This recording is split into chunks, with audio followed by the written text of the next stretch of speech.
말씀은 창세기 3장 1절로 21절 말씀입니다. 구약성경 창세기 3장 1절로 21절 말씀, 오늘도 길지만 같이 한번 한 절씩 교독하겠습니다. 창세기 3장 1절로 21절 한 절씩 교독합니다. 그런데 뱀은 여호와 하나님이 지으신 들짐승 중에 가장 간교하니라. 뱀이 여자에게 물어 이르되 하나님이 참으로 너희에게 동산 모든 나무의 열매를 먹지 말라 하시더냐.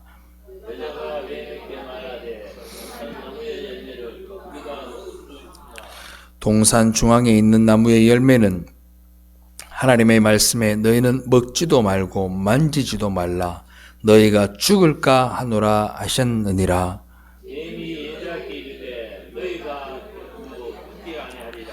너희가 그것을 먹는 날에는 너희 눈이 밝아져 하나님과 같이 되어 선악을 알 줄 하나님이 아심이니라.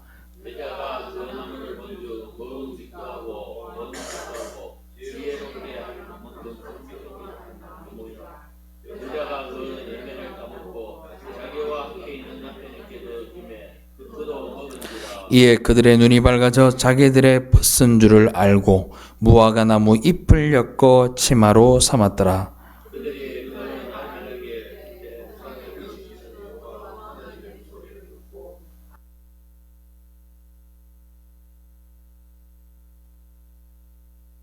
여호와 하나님이 아담을 부르시며 그에게 이르시되 네가 어디 있느냐.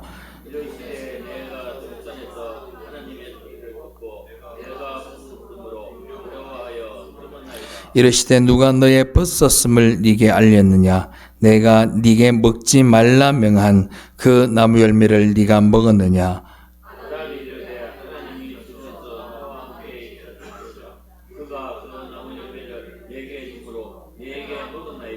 여호와 하나님이 여자에게 이르시되 네가 어찌하여 이렇게 하였느냐. 여자가 이르되 뱀이 나를 꿰므로 내가 먹었나이다.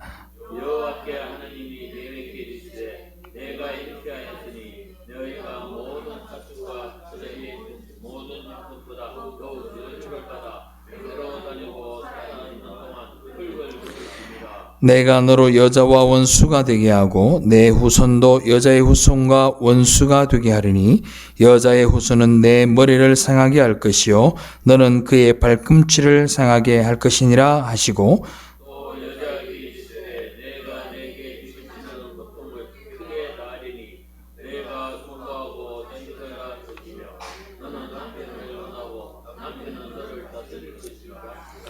아담에게 이르시되 네가 내 아내의 말을 듣고 내가 내게 먹지 말라 한 나무의 열매를 먹었은즉 땅은 너로 말미암아 저주를 받고 너는 내 평생에 수고하여야 그 소산을 먹으리라.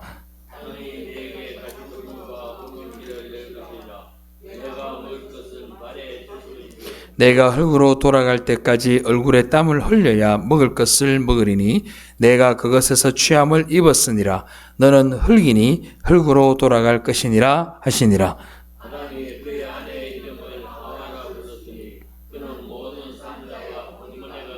다 같이 봉독합니다. 여호와 하나님이 아담과 그의 아내를 위하여 가죽옷을 지어 입히시니라. 아멘. 할렐루야. 지난주에 우리는 하나님께서 선악과를 따먹고 부끄러운 자들이 되어버린 인간들을 어떻게 그 부끄러움을 가리시고 하나님의 백성으로 만들어내는지 창세기부터 시작해서 쭉 이야기를 하고 선지서 요한계시록까지 점진적으로 그 행위 언약과 은혜 언약이 어떻게 해서 우리에게 성취되는지에 대해서 말씀을 살펴보았습니다. 그리고 이제 오늘부터는 3장 1절부터 21절까지의 내용을 한 절 한 절씩 살펴보도록 하겠습니다. 먼저 2장 2장 25절 말씀으로 한번 성경 한번 찾아볼까요? 창세기 2장 25절 다 같이 한번 읽어봅시다. 시작. 아담과 그의 아내 두 사람이 벌거벗었으나 부끄러워하지 아니한지라. 아멘. 아담과 하와가 선악과를 먹기 전, 즉 타락하기 전에는 오늘 2장 25절에 뭐라고 얘기하죠? 부끄러워하지 아니하였다라고 이야기를 합니다. 죄를 짓기 전에는 아담과 하와가 그릴 것이 없었습니다. 부끄러울 것이 없었습니다. 그 말은 인간이 비록 타락할 수 있는 자율성을 가지고 가능성은 있었지만 하나님과 사람과 자연과 자기 자신의 관계 속에서 의의 모습을 갖고 있었고 실제 의로운 상태였다라는 것을 우리가 말씀을 통해 발견할 수 있습니다. 즉 다른 말로 의인이었다라는 겁니다. 의인이라는 것은 하나님께서 요구하시는 순종과 의뢰와 그분의 영광을 드러내는 삶들을 살아내는 것을 우리가 의인이라고 하는데, 하나님께서 지정하신 질서에 의해서 자연과의 관계 속에서도 자연을 잘 다스리고 정복하는 것이고, 또 사람과의 관계에서도 서로 사랑하며 살아가는 것이고, 그리고 그뿐만 아니라 자기 자신 속에서도 어떤 유혹으로나 어려움을 통해서 자신에게 해를 끼치지 않을 수 있는 그런 상태를 우리가 의라고 이야기를 할 수 있습니다. 아담과 하와는 흙으로 지어졌지만 하나님이 니스마트 하임이라는 얘기를 했습니다. 생기를 불어넣었더니 생명이 되었다 그랬습니다. 아담과 하와의 의로운 모습은 비록 타락의 가능성은 있었지만 하나님의 온전한 의의 예시였고 본보기였습니다. 그게 선악과를 먹기 전 아담과 하와의 상태였습니다. 그렇기 때문에 아담과 하와는 다 벗고 있어도 부끄러움이 없었던 겁니다. 아니, 부끄러워할 이유가 없었던 겁니다. 그런데 인간이 선악과를 선택하고 먹을 때 하나님은 지난주에 제가 뭐라 그랬죠? 막지 않으셨습니다. 하나님이 인간에게 본디 주었던 그 자율성으로 선악과를 따먹게 그냥 내버려 두심으로 인해 인간은 선악과를 따먹고 타락해버립니다. 그러면서 그 선악과를 따먹음으로 말미암아 즉 의의 상태에서 불의의 상태로 바뀌어지게 되는 것이고, 그때부터 인간은 하나님과 그리고 사람과 자연과 그리고 자기 자신의 관계가 모두 다 깨어져 버리고 맙니다. 산산조각이 나버립니다. 그런 불의한 상태가 되어버린 거죠. 그래서 그때부터 뭐를 느끼게 돼요? 부끄러움을 느끼기 시작합니다.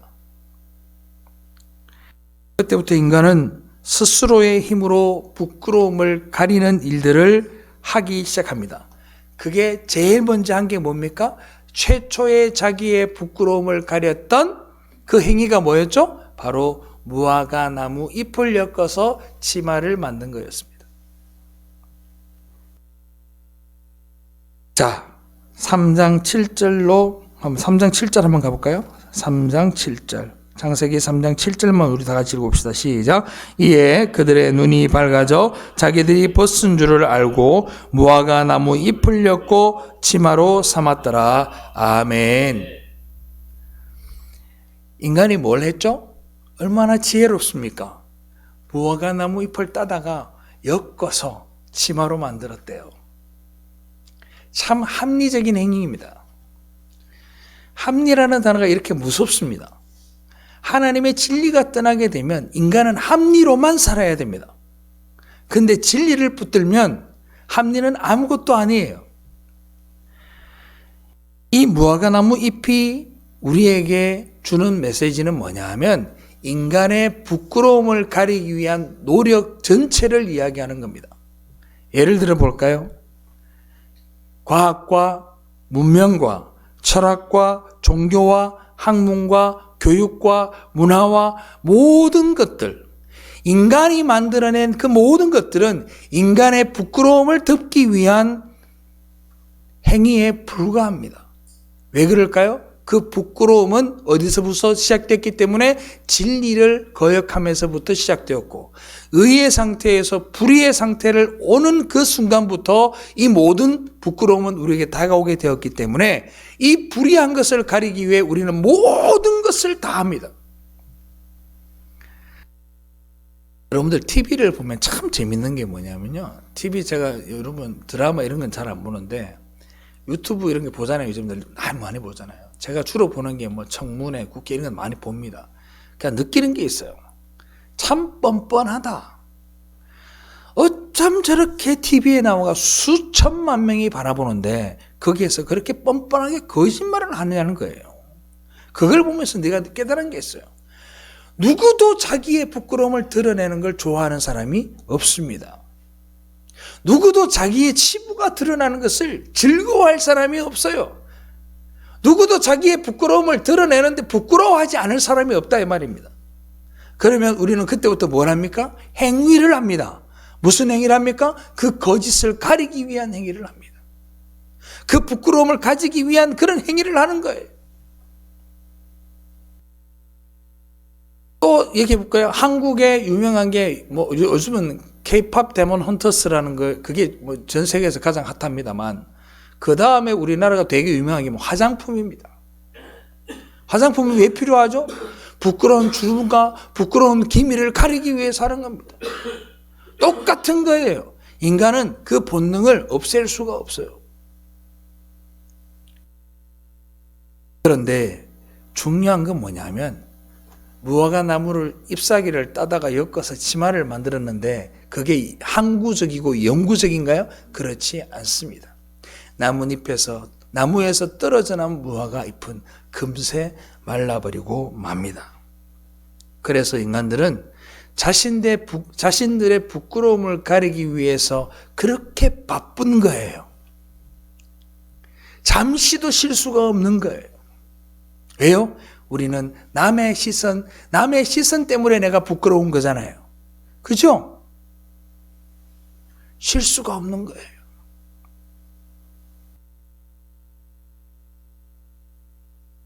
나는 아무리 그런 행위를 해도 공허함을 느낍니다. 부끄러움을 가리기 위해 하는 모든 행동들은 한시적으로는 만족감을 줄 수 있고 또 한시적으로는 좀 안정감을 줄 수 있을지 모르지만 결코 그 공허함을 메울 수가 없습니다. 그 공허함을 메울 수 있는 방법은 단 하나밖에 없어요. 그런데 뿐만 아니라 그렇게 불의하게 버린 사람들은 자신의 부끄러움을 가리기 위해서 자신만 가리는 게 아니에요. 자신의 부끄러움을 바라보는 사람, 자신의 부끄러움을 지적하는 사람을 공격합니다. 자, 오늘 본문 11절 한번 볼까요? 11절로 12절 다 같이 읽어봅시다. 시작. 이르시되 누가 너의 벗었음을 네게 알렸느냐? 내가 네게 먹지 말라 명한 그 나무 열매를 네가 먹었느냐? 아담이 이르되 하나님이 주셔서 나와 함께 하신 여자 그가 그 나무 열매를 내게 주었으므로 내가 먹었나이다. 아멘. 그 공격 대상에는 사람, 자연, 자기 자신 그리고 하나님도 포함이 됩니다. 오늘 본문에 뭐라고 해요?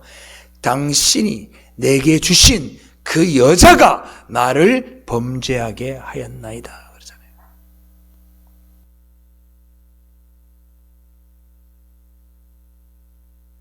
우리가 우리 속에서 흔히 볼 수 있는 시기, 질투, 분열, 험담 이런 것들이 바로 타락의 결과물들이고 이러한 죄인들의 속성이 어디에서 폭로되느냐? 십자가에서 완전히 폭로되는 거예요.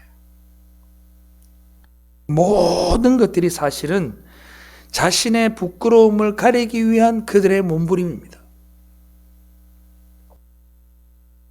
그러니까 그 속성을 가지고 있는 거예요. 그러니까 우리는 어떻게 남을 칭찬하는 일보다는 남을 비방하고 욕하고 시기하고 질투하고 뒷담화하면 험담하면 우리 머리에서 막 도파민이 막 터지죠. 도파민이 막 터진다 그러잖아요. 왜 그럴까요? 그런 죄의 속성들이 우리 안에 있는 거예요.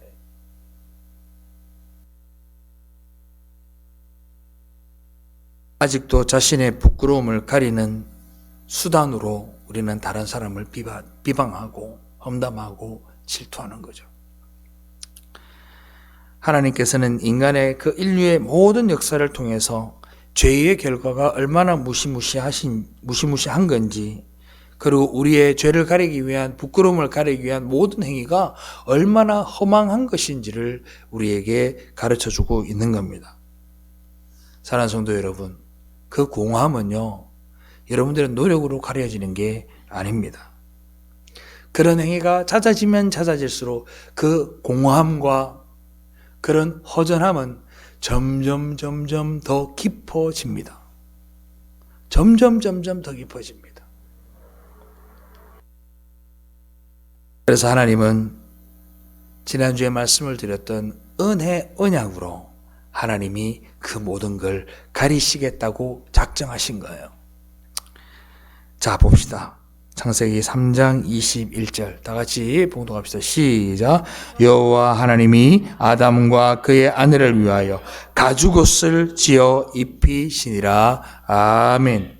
하나님은 아담과 하와가 스스로 만들어 입은 금방 말라버릴 무화과 나무 치마들을 걷어내시고 하나님이 손수 지으신 그 가죽옷을 입히심으로 그들의 부끄러움을 가려주셨습니다.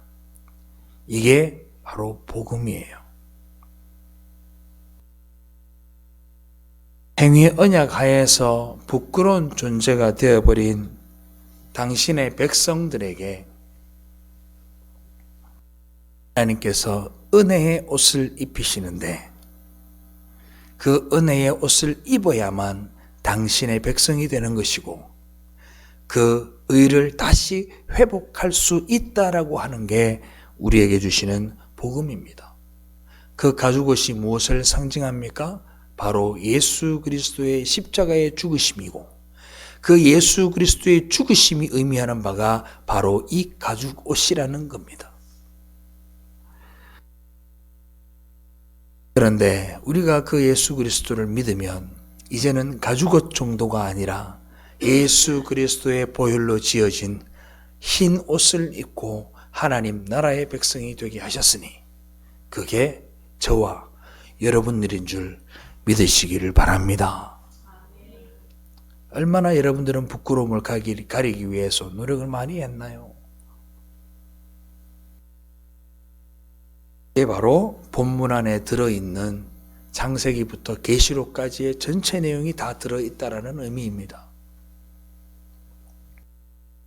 이걸 한 줄로 요약한 성경 구절이 바로 창세기 3장 15절에 나오는 원시 복음입니다. 다시 한번 읽어봅시다. 우리 시작. 내가 너로 여자와 원수가 되게 하고 내 후손도 여자의 후손과 원수가 되게 하리니 여자의 후손은 내 머리를 상하게 할 것이요 너는 그의 발꿈치를 상하게 할 것이니라 하시고. 아멘.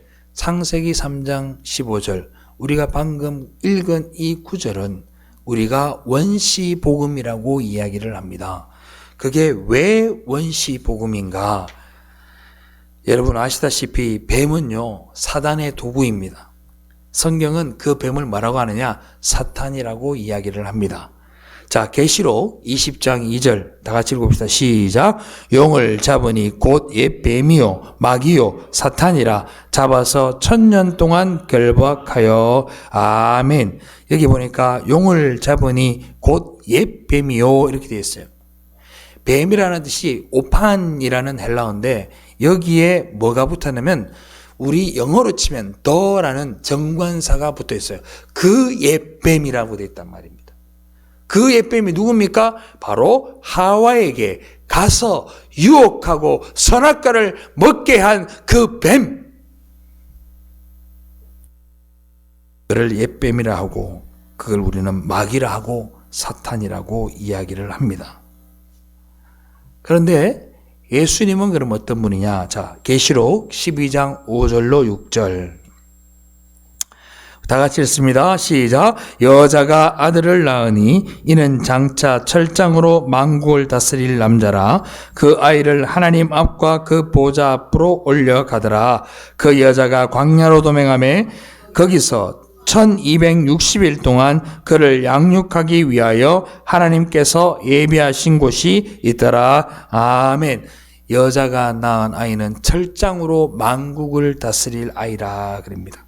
철장으로 만국을 다스릴 아이가 누구다? 바로 예수 그리스도입니다. 그 예수 그리스도를 낳은 여자가 누굽니까? 그걸 알기 위해서 예수 그리스도가 이 땅에 오셔야만 했던 원인을 규명해 봐야 합니다. 그분을 이 땅에 오시게 한 이유는 바로 하나님의 백성들을 구원하기 위해 오셨던 거죠. 그러면 그 여자는 뭘 상징하느냐? 바로 교회를 상징하는 겁니다. 여러분들을 위해 오셨다고요. 예수 그리스도는 이 땅의 역사 속에 존재하는 하나님의 교회들의 필요에 의해서 오신 겁니다. 하나님의 택함받은 하나님의 백성, 창세전에 택하신 여러분들을 위해서 예수님이 오신 거예요. 먹지 말라 한 선악과를 따먹은 여러분들에게 은혜 언약으로 당신이 구원하시고자 한 여러분들을 구원하시기 위해 오셨습니다. 따라서 여자는 예수 그리스도의 신부로 창세전에 택해진 하나님의 백성들을 의미하고 우리는 그것을 지금 교회라고 이야기를 합니다. 그 안에 들어있는 메시지만 그러할 뿐 아니라 실제적으로도 예수 그리스도는 동정녀 마리아에게 여자의 아들로 태어났다라는 사실입니다. 이게 놀라운 거예요. 뱀의 결말은 뭐죠? 뱀의 결말은 지옥이에요. 볼까요? 계시록 20장 10절. 다 같이 봉독합니다. 시작. 또 그들을 미혹하는 마귀가 불과 유황못에 던져지니 거기는 그 짐승과 거짓 선지자도 있어 세세토록 밤낮 괴로움을 받으리라. 아멘. 마귀가 불과 유황못에 던져졌다. 거기에는 거짓 선지자도 있고 세세토록 밤낮 괴로움을 당할 거다. 그래요. 지금 하나님은 이 사단과 이 뱀과 여자 중에 하나를 자기 편이다라고 지금 선포하고 계신 거예요. 그 여자가 누구라 그랬죠? 바로 교회다 그랬어요. 교회다. 하나님은 티끌 같은 이 인간들을 하나님께서 구원하여 주시고 복되게 하시고 그 티끌의 자리에서 영광된 하나님의 자리로 다시 올리시겠다. 언제처럼 티끌로 사람을 지으시고 그 코에 생기를 불어넣으셨던 것처럼 죄악 가운데에서 죽을 수밖에 없는 우리들을 당신의 백성, 당신의 자녀로 하나님이 끌어올리시겠다. 그것이 우리에게 복음인 겁니다. 그러면서 하나님의 은혜를 떠난 자들의 표본인 뱀과 그의 후손들의 삶이 결국에는 불목 가운데 영원히 고통받게 될 것을 이야기하고 있는 거예요. 뱀의 후손이 누구냐? 뱀의 후손이 누굴까요? 뱀의 후손들은 눈이 이렇게 뱀처럼 생긴 사람이 뱀의 후손일까요? 아닙니다. 성경이 이야기합니다. 자, 요한복음 8장 44절. 다 같이 읽겠습니다. 너희는 너희 아비 마귀에게서 났으니 너희 아비의 욕심대로 너희도 행하고자 하느니라. 그는 처음부터 살인한 자요 진리가 그 속에 없으므로 진리에 서지 못하고 거짓을 말할 때마다 제 것으로 말하느니 이는 그가 거짓말장이요 거짓의 아비가 되었음이라. 아멘. 뭐라 그래요? 너희의 아비의 욕심대로. 너희도 그렇게 행하는 자, 진리가 없는 자, 그들이 마귀의 후손입니다. 사단이 그러했던 것처럼 자기의 욕심을 위해서 하나님마저도 타고넘는 자들, 그 자들이 바로 마귀의 후손입니다.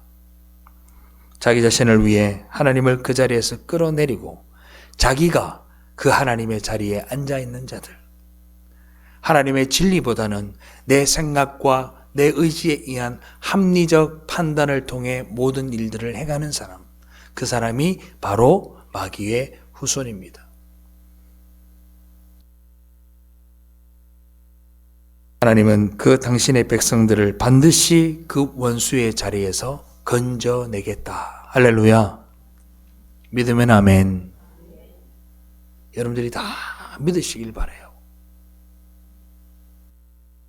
어떻게 하느냐? 뱀은 여인의 후손의 발꿈치를 상하게 하지만 여인의 후손은 그 뱀의 머리를 밟아 버리는 방법으로 하겠다. 그게 뭡니까? 바로 십자가 사건입니다. 마귀는 하나님의 아들이신 예수 그리스도를 그렇게 십자가에서 죽여버렸습니다. 무엇으로요? 사람의 욕심과 사람의 자존심과 사람들의 합리와 사람들의 불의에 의해 예수 그리스도가 죽게 하신 거예요.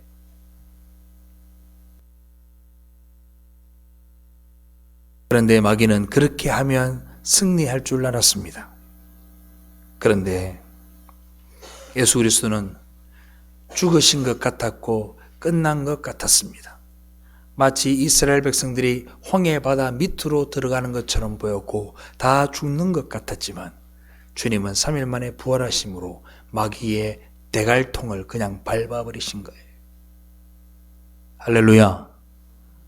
그것이 바로 원시복음 창세기 3장 15절의 내용입니다. 성도 여러분, 오늘날 교회도 마찬가지예요. 우리는 일평생을 살아가면서 내 죄를 책망하고 살아가야 됩니다. 내 죄를 돌아보아야 됩니다. 내 죄를 회개해야 합니다. 내 죄가 어디에 있는지를 늘 살펴보아야 됩니다. 그리고 항상 하나님의 은혜를 결론 지어야 합니다. 하나님의 은혜로만 내가 온전해질 수 있다는 걸 결론 내릴 수 있어야 돼요. 그게 우리의 삶이에요. 그런데 오늘날 교회는 어떻습니까? 오늘날 교회는 죄를 책망하고 여러분들의 잘못된 점을 이야기하고 이런 삶을 살면 안 된다고 이야기하고 진리를 붙들고 살아가야 된다고 얘기하고 오직 하나님만 바라보고 살아가야 된다고 이야기하면 그 교회는 인기가 없습니다. 목사도 인기가 없습니다. 교회가 자라지 않습니다. 여기서 자란다는 말은 여러분들이 눈으로 보이는 가시적 성장은 없습니다.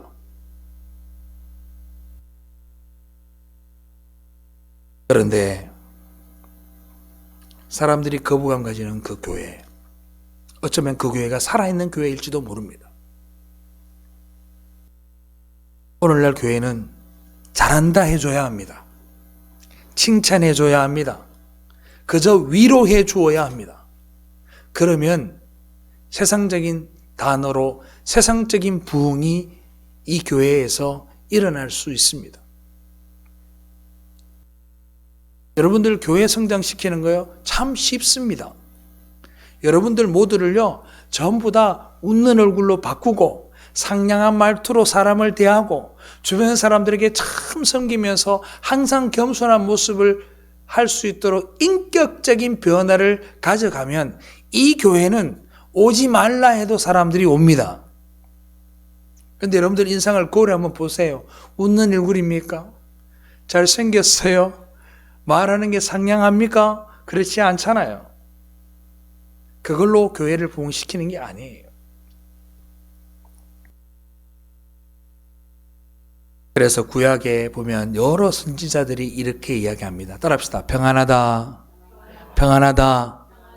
이거를 가르치는 사람들은 뭐라 그래요? 거짓 선지자라 이야기합니다. 우리는 결코 평안하지 않습니다. 우리는 세상 가운데에서 살아가면서 세상의 환경뿐만 아니라 내 안에서 일어나는 격동하는 그 모든 죄악 때문에 우리는 고통스러워야 합니다. 그러나 언제가 평안합니까? 주님 앞에 나와서 주님 앞에 나와서 기도할 때, 주의 말씀을 들을 때, 그때 우리는 평안을 누릴 수 있는 거예요. 그때밖에 없어요.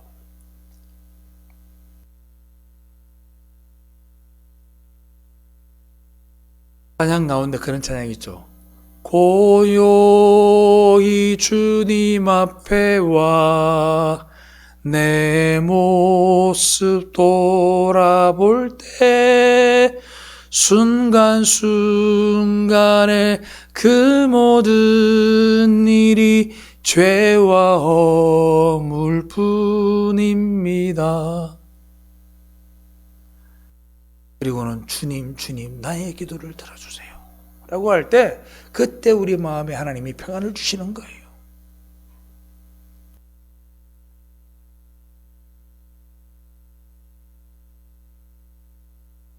성도는 죽는 날까지 자신의 죄를 돌아보고 자신의 죄를 회개하고 살아가야 됩니다.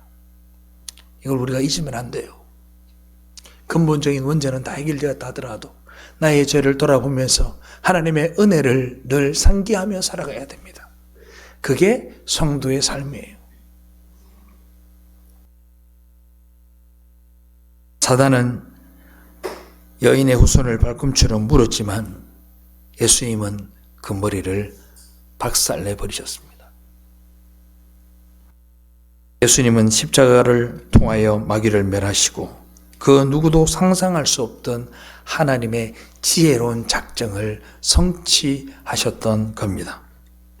그래서 성경은 뭐라고 얘기하냐면 이 십자가의 구속사 이 모든 것들을 천사도 알고 싶어 안달난 비밀이다라고 성경이 이야기합니다. 한번 볼까요?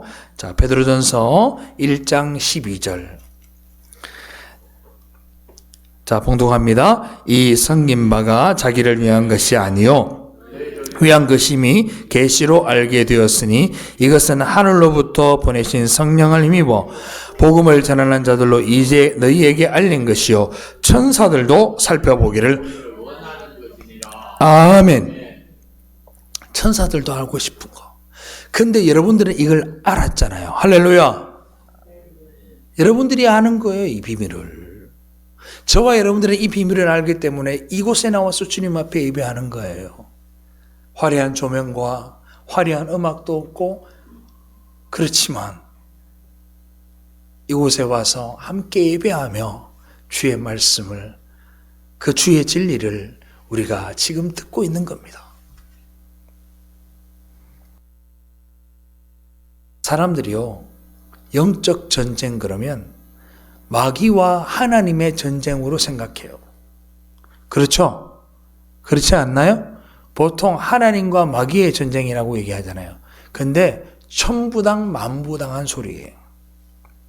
마귀는 하나님의 피조물입니다. 마귀는 하나님의 전쟁 상대가 아니에요. 그렇다면 주님께서 십자가에서 왜 마귀의 머리를 밟으셨느냐? 이걸 이해해야 됩니다. 하나님을 떠나서 자신이 하나님 자리에 앉으려는 모든 피조물들을 마귀라는 이름 안에 다 집어넣어 놓으신 거예요. 내 욕심대로 살아가는 사람들은 모두가 마귀의 속성을 가지고 있는 거예요. 하나님은 그 마귀적 발상과 시도들을 하나님의 죽으심, 즉 예수 그리스도의 죽으심으로 은혜로 모든 것을 소멸하시겠다는 겁니다. 그래서 그 소멸된 은혜를 깨달은 하나님의 백성들이 당신만을 바라보며 당신만을 사랑하며 당신만을 위해 찬양하는 자들이 되게 하시겠다. 그게 바로 천국입니다. 할렐루야. 예? 그 세상 가운데 우리가 들어가게 되는 거예요.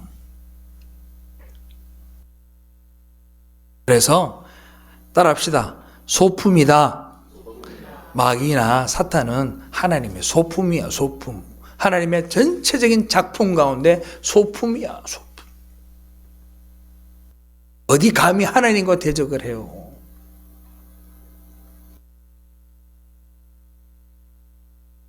그렇다면 우리가 어떤 결론을 내야 하느냐?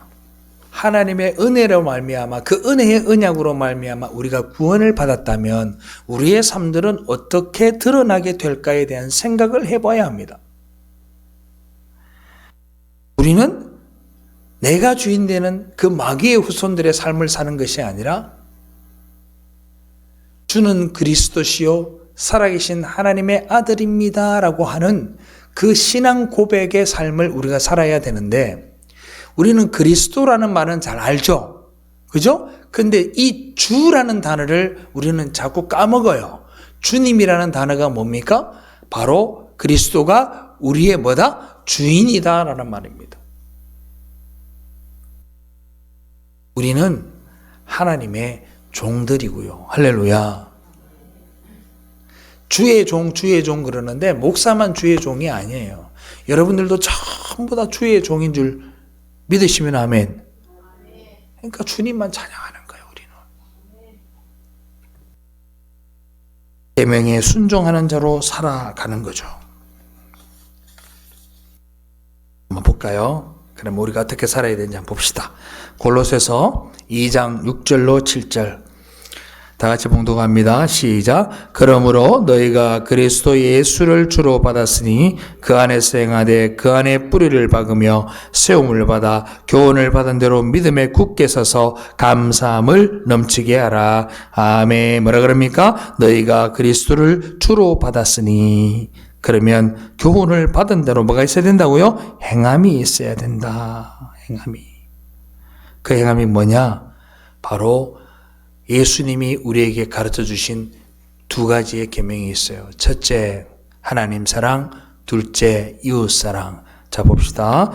마태복음 22장 35절로 40절 다 같이 봉독합니다. 시작. 선생님, 율법 중에서 어느 계명이 크니까? 예수께 이르시되 내 마음을 다하고 목숨을 다하고 뜻을 다하여 주 너희 하나님을 사랑하라 하셨으니 이것이 크고 첫째 되는 계명이요 둘째도 그와 같으니 내 이웃을 내 자신같이 사랑하라 하셨으니 이 두 계명이 온 율법과 선지자의 강령이니라. 아멘. 할렐루야. 이 두 가지의 사랑의 삶이 우리 삶에서 따라합시다. 배어나오다. 배어나와야 돼요. 여러분들 사람 몸에서 그 직업의 향기가 나는지 아세요? 직업의 향기가 나는지 잘 모르시죠? 돼지를 치는 사람, 그 TV에 나오는 다큐멘터리에 나오는데 돼지 우리를 하시는 분이 돼지를 몇백 두를 키우는 사람이 있는데 그 분이 하시는 말이 있어요. 아무리 씻어도, 아무리 좋은 화장품을 발라도, 아무리 좋은 향수를 뿌려도 그 몸에서 돼지 변 냄새가 몸에서 배어 나오더라. 할렐루야. 이걸 왜 할렐루야냐? 여러분들도 예수 그리스도의 백성이 되면 내 행동과 내 말과 내 모든 삶을 통해 그리스도의 향기가 퍼져나가는 겁니다. 할렐루야.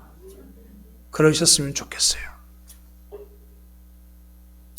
여러분들이 직장에 있거나 가정에 있거나 친구를 만나거나 학교를 다니거나 사업을 하시거나 그 자리가 어떤 곳이든 예수 그리스도의 향기가 배어나기를 주님의 이름으로 축원합니다. 그러면 우리가 사랑해야 될 이웃은 누구인가? 이웃 그러니까 일가 친척이나 뭐 우리 주위에 있는 식구들이나 교회 식구들 이렇게 생각하는데 그렇게 단정지어서 편협된 사랑을 성경이 이야기하는 게 아니에요. 자, 누가복음 10장 29절. 묻습니다. 율법사가 그 사람이 자기를 옳게 보이려고 예수께 뭐라 그래요? 자기가 좀 괜찮은 사람이라는 걸 예수님한테 보이고 싶었던 거야. 그러면서 뭐라 그러냐면 그러면 내 이웃이 누굽니까? 이렇게 물어요. 그러니까 예수님이 어떤 게 이웃이냐 하고 나온 이야기가 바로 선한 사마리아인의 비유입니다. 한 사람이 여행길에 강도를 만났습니다. 쓰러져 죽게 되었습니다. 그럴 때 제사장이 먼저 지나가다가 그 죽어져 가는 사람들을 손대지 않고 지나갑니다. 그 다음에 거룩하다 이야기하는 레위인이 지나가다가 그 자리를 그대로 지나갑니다. 왜냐하면 그들은 부정한 것을 만지면 안 된다라는 율법 아래에 있는 사람들이었기 때문에 그 사람을 만지지 아니하고 지나갑니다. 그런데 거기를 지나가는 또 다른 한 사람이 있었으니 그 사람은 유대인들이 벌레처럼 취급하던 사람, 바로 사마리아인이었습니다. 유대인들이 사마리아를 뭐처럼 취급했냐면 개, 돼지처럼 취급했습니다.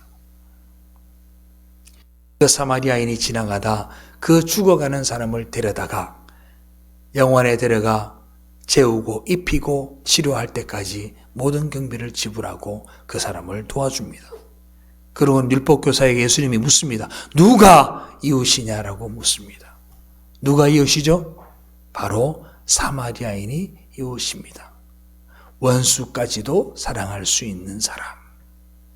그게 이웃이다라고 이야기를 하는 겁니다. 그러면서 주님이 뭐라 그럽니까? 너도 그와 같이 하라. 할렐루야.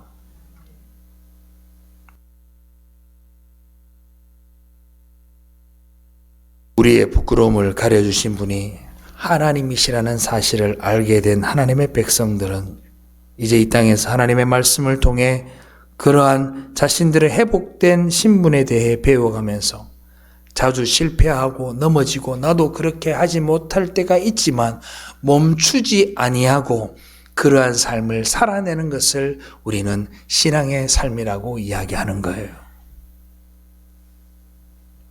우리는 뱀의 후손이 아니라 하나님의 자녀입니다.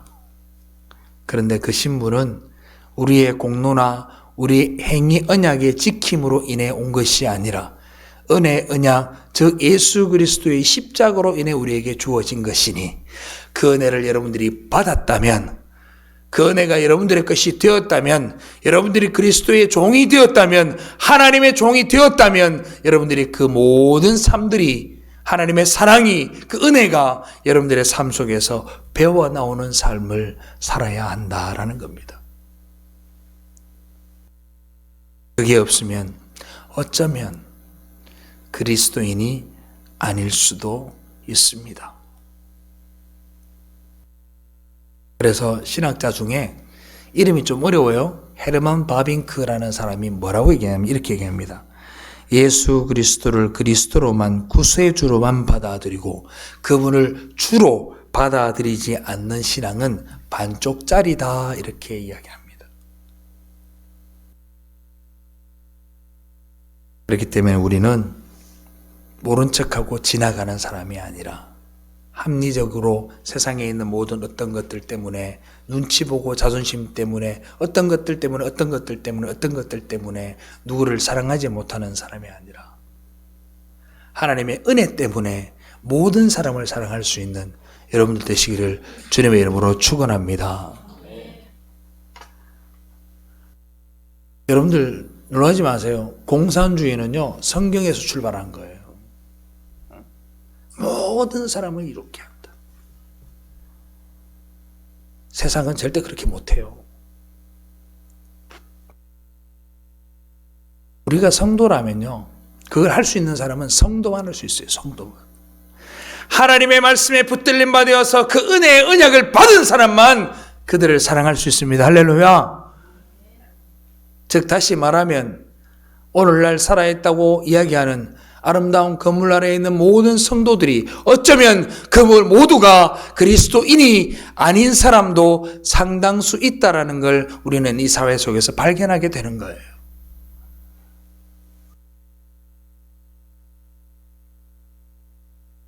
우리가 그 사랑을 배워나오게 하는 사람들이 되기를 바랍니다. 그래서 요한이 성경에 이렇게 써놨어요. 좀 길지만 제가 읽겠습니다. 요한 1서 4장 7절로 12절. 사랑하는 자들아 우리가 서로 사랑하자. 사랑은 하나님께 속한 것이니 사랑하는 자마다 하나님으로부터 나서 하나님을 알고 사랑하지 아니하는 자는 하나님을 알지 못하나니 이는 하나님은 사랑이심이라. 하나님의 사랑이 우리에게 이렇게 나타난 바 되었으니 하나님이 자기의 독생자를 세상에 보내심은 그로 말미암아 우리를 살리려 하심이라. 사랑이 여기 있으니 우리가 하나님을 사랑한 것이 아니요 하나님이 우리를 사랑하사 우리 죄를 속하기 위하여 화목제물로 그 아들을 보내셨습니다. 사랑하는 자들아, 하나님이 이같이 우리를 사랑하셨은즉 우리도 서로 사랑하는 것이 마땅하도다. 어느 때나 하나님을 본 사람이 없으되 만일 우리가 서로 사랑하면 하나님이 우리 안에 거하시고 그의 사랑이 우리 안에 온전히 이루어지느니라. 아멘. 그래서 제가 이 교회에 처음 와서 처음 했던 설교가 요한복음 강해였습니다. 그 요한복음 강해에서 제가 여러분들한테 주구장창 외쳤던 게 뭐냐 하면 하나님을 사랑하셔라. 하나님을 사랑하셔라. 여러분들 하나님을 사랑하게 되는 건 하나님의 은혜가 있어야만 된다. 그 하나님을 사랑하면 그 하나님의 사랑이 거기에서 여러분들이 사랑하는 것으로 끝이 나는 것이 아니라 그 하나님의 사랑이 예수 그리스도를 통해 내 안에 들어오게 되고 그 하나님의 사랑이 작동하심을 통해 내 삶을 통해 많은 사람들에게 이웃을 사랑하는 사랑으로 번져나가게 된다고 수도 없이 이야기했던 이유가 바로 이 이야기입니다. 그게 창세기에도 들어있는 거예요. 그래서 우리가 그런 이야기 하죠. 부모한테 사랑 많이 받은 사람이 사랑도 할 줄 안다고요. 우리네 아버지 세대들은요, 사랑을 참 못 받은 사람들이에요. 그래서 사랑할 줄을 몰라요. 사랑할 줄을 몰라요. 우리 안종혁 장로님, 우리 정선평 장로님 계시지만 자녀들 사랑하는 방법을 잘 모르세요. 왜? 그네들의 아버지께서 충분히 사랑해 주지 않았기 때문에. 그 사랑을 알기는 알지만 나이 들어서 그 사랑을 알면 뭐합니까? 내가 사랑하는 방법을 몰라서 내 자녀를 사랑하지 못했던 것이 있는데, 그죠? 그런데 어때요? 아버지의 사랑을 많이 받은 자녀들은 어때요? 행동이 다르고 여유가 있고 그렇잖아요. 마찬가지입니다. 하나님의 사랑을 충만하게 받은 사람은 내 삶 속에 여유가 있고 내 모든 주어진 환경에 탓하지 아니하고 하나님의 사랑으로 우리의 삶을 살아낼 수 있는 거예요. 할렐루야. 그러니 그 하나님으로부터 받은 사랑으로 여러분들 마음껏 사랑할 수 있기를 주님의 이름으로 축원합니다. 요한은 우리가 보이지 않는 하나님을 이 세상에 보일 수 있는 유일한 방법이 서로 사랑하는 거라고 얘기합니다. 야! 하나님 보여줘봐. 하나님 보면 내가 예수 믿을게. 예수님 데리고 와봐. 그러면 예수님 내가 믿을게. 이런 사람 많죠. 그런 사람에게 예수의 사랑으로 그들을 사랑하고 하나님의 사랑으로 사랑하면 그들이 하나님을 만나게 될 줄로 믿습니다. 그런데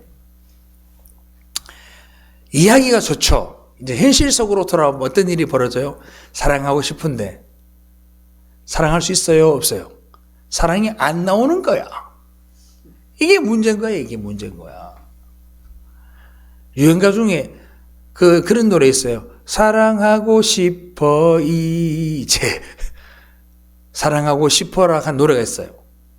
사랑하고 싶은데 사랑이 없는데 사랑이 어떻게 하나.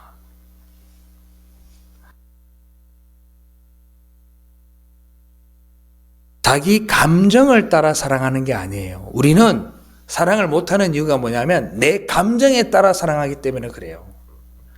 그죠? 사랑하는 감정이 느껴지는 그 사랑과는 다른 거예요. 따라합시다. 우리는 은혜로 사랑하자. 은혜로 사랑할 거예요.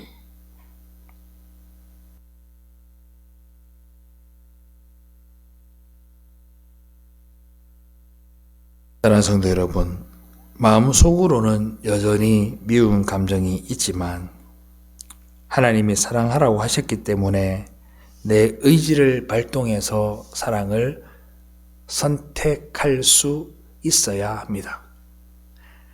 내가 선택하는 게 아니라 선택할 수 있는 의지가 여러분들에게서 생겨나와야 됩니다. 그게 저는 다른 말로 배어 나온다라고 이야기를 하는 거예요. 하나님의 사랑은요, 절대 갇혀 있지 않아요. 하나님의 사랑은 멈춰져 있는 저수지물이 아니에요. 하나님의 사랑은 샘솟듯 계속 터져나오는 시냇물과 같고 그 시냇물이 강을 이루고 바다를 이루어 가듯 하나님의 사랑은 멈추지 않습니다. 마르지 않아요. 하나님의 사랑은 하면 할수록 그 사랑이 더욱더 아름다운 소리를 내고 더욱더 아름다운 사랑의 향기를 뿜어내게 되어 있습니다. 그러니까 복음을 이해하는 깊이만큼 인간들은 그 분량만큼 사랑할 수 있는 거예요. 하나님을 아는 만큼 사랑하고 복음을 이해하는 만큼 사랑하고 하나님의 은혜를 받은 만큼 우리가 사랑하는 거예요. 그러니 사랑하는 성도 여러분, 여러분들은 은혜를 받고 말씀 가운데에 굳건히 살아가는 하나님을 사랑하고 하나님의 사랑을 받아서 그 사랑을 내 인생 가운데에서 마음껏 배워나오게 하고 마음껏 밑으로 떠내려 보내는 샘물과 같은 사랑이 여러분들 가운데 있기를 주님의 이름으로 축원합니다. 기도하겠습니다.